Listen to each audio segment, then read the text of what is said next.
Of all the sports played in Ghana, football is what gets us in a frenzy the most. It's arguably the heartbeat of the country.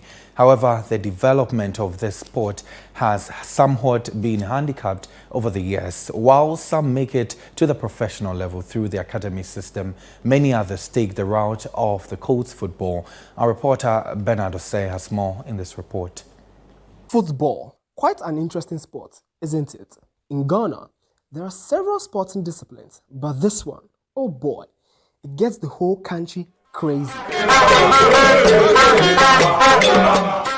That is football, the sport that has given us many national heroes as Samuel Jan, Abedi Pele, C.K. Jemfi, Michael Essien, Tony Yeboah, Augustine Ahemfo. The list goes on and on and on. Has there ever been a time in the history of Ghanaian football where we can say that we played the game our way? The bigger question is whether we are doing enough to produce the next big star, or what we are experiencing is a failure of those running the country. While the nation's football history may look gloomy for now, there's a ray of hope somewhere.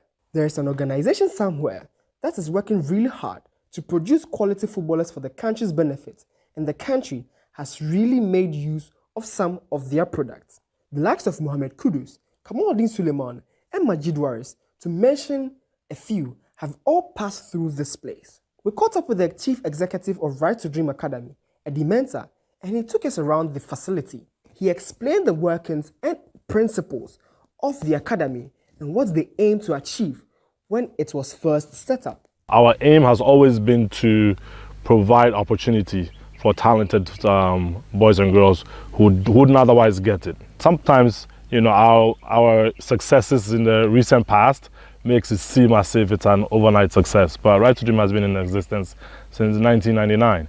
And it's been really a slow process of building, going through all the challenges of trying to put something together like this.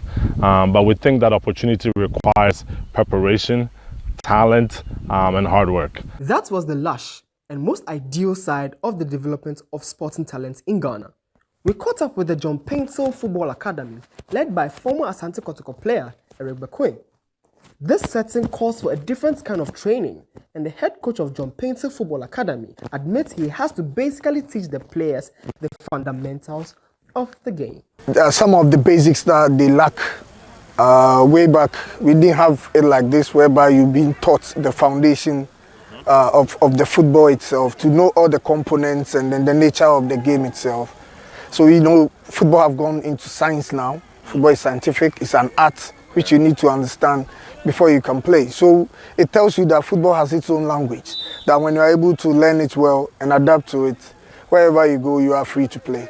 There are football academies and divisions who are actively involved in the recruitment and grooming of the next football superstar. But obviously, there's a huge gap between a player from the Colts level and the one in the academy. So we asked Sami Enim Ado how the nation could bridge this gap. I don't think it's a gap. I rather think it's a compliment. Okay. For your information, Right to Dream, when they started, I'm one of the few people they met in the early days. Their first tournament they organized, my club won.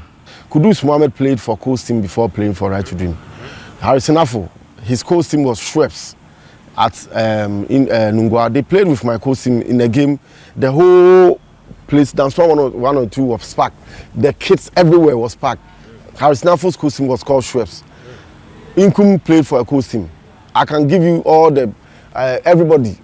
Those who won the World Cup for us in under 20, all of them, not almost, everybody played for a Coast team.